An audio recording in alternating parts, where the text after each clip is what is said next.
अस्सलाम वालेकुम व्यूवर्स। अॼु असां वरी पंहिंजे हिकिड़े नए टॉपिक सां गॾु हाज़िर थिया आहियूं जंहिंमें हाईएस्ट कॉमन फैक्टर या लोवेस्ट कॉमन मल्टीपल जो को वर्ड प्रॉब्लम आहे। सभ खां पहिरियां असां तव्हांखे वर्ड प्रॉब्लम जेको आहे ॿुधायूं था, उन खां पोइ उनखे सॉल्व करण जी कोशिशि कयूं था। Salam exercises after 10 days and Nadeem every 6 days। Salam and Nadeem both exercise today. After how many days will they be unite and exercise together again? हाणे इहो आहे त सलाम हिकिड़ो माण्हू आहे जेको हर 10 ॾींहंनि खां पोइ एक्सरसाइज़ करे थो, ऐं नदीम जेको आहे उहो हर 6 ॾींहंनि खां पोइ एक्सरसाइज़ करे थो। जेकॾहिं उन्हनि अॼु गॾिजी एक्सरसाइज़ कई आहे त उहे वरी पोइ नेक्स्ट टाइम वरी पाण में कॾहिं गॾिबा।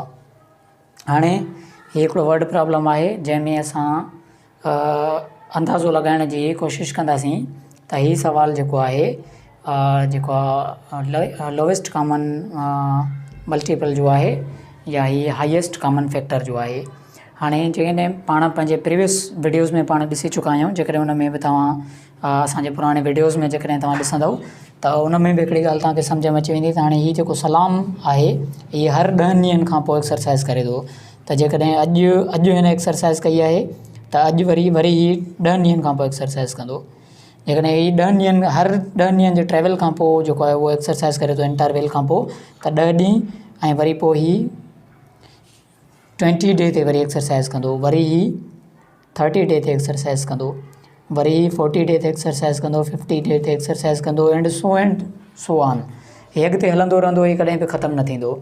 उनखां पोइ जेकॾहिं असां नदीम जो खणूं त नदीम जेको आहे उहो 6 ॾींहंनि खां पोइ एक्सरसाइज़ करे थो। जेकॾहिं हुन अॼु एक्सरसाइज़ कई आहे त वरी 6 ॾींहंनि खां पोइ कंदो, पोइ वरी 12 ॾींहंनि खां पोइ कंदो, पोइ वरी जेको आहे 18 ॾींहंनि खां पोइ कंदो, उन खां पोइ 24 ॾींहंनि खां पोइ कंदो, पोइ 30 ॾींहंनि खां पोइ कंदो, पोइ 36 ॾींहंनि खां पोइ कंदो।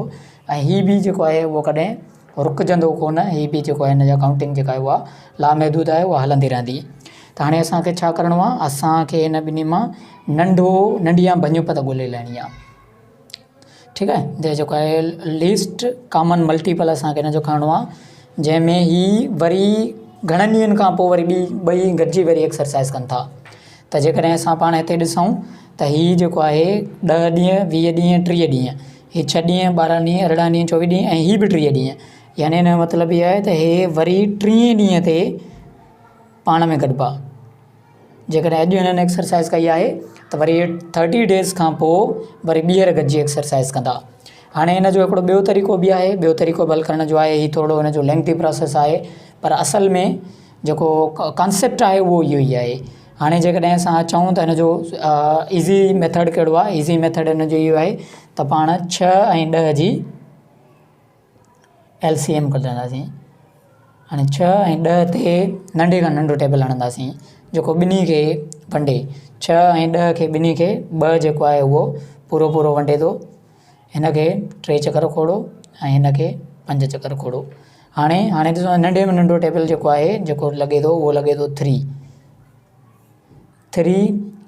खे त जेको आहे उहो हिकिड़ो चकर वंडींदो, पर 5 खे न वंडींदो। तंहिंजे करे 5 एज़ इट इज़ ईअं ई जेको आहे उहो हेठि अची लहंदा। वरी हाणे असां ॾिसूं त 5 खे जेको आहे 5 जो टेबल वंडे थो, तंहिंजे करे हिन खे हीअ अॻु में ई तक़सीम थी चुको आहे। बाक़ी 5 खे 5 जो खोड़ो हिकिड़ो चकर लॻो। हाणे हीअ ॿई 1-1 थी विया, तंहिंजे करे अॻिते जेको आहे उहो हिननि खे को बि खोड़ो न लॻंदो। हाणे असां ॾिसूं त हिननि जा फैक्टर्स जेके आहिनि, जुज़ा जेके आहिनि उहे कहिड़ा कहिड़ा आहिनि, ऐं हिननि सभिनी जुज़नि खे पाण में ज़रब ॾींदासीं। हाणे हिननि जा जेके जुज़ा निकिता आहिनि उहे निकिता आहिनि 2 ज़रबिया 3 ज़रबिया 5, 2 × 6 ऐं 6 × 5 = 30। ॿिन्ही तरीक़नि में, ॿिन्ही मेथड्स में जवाबु जेको आहे उहो 30 अचे थो। तंहिंजे करे 30 ॾींहंनि खां पोइ जेको आहे उहो पाण में गॾिबा।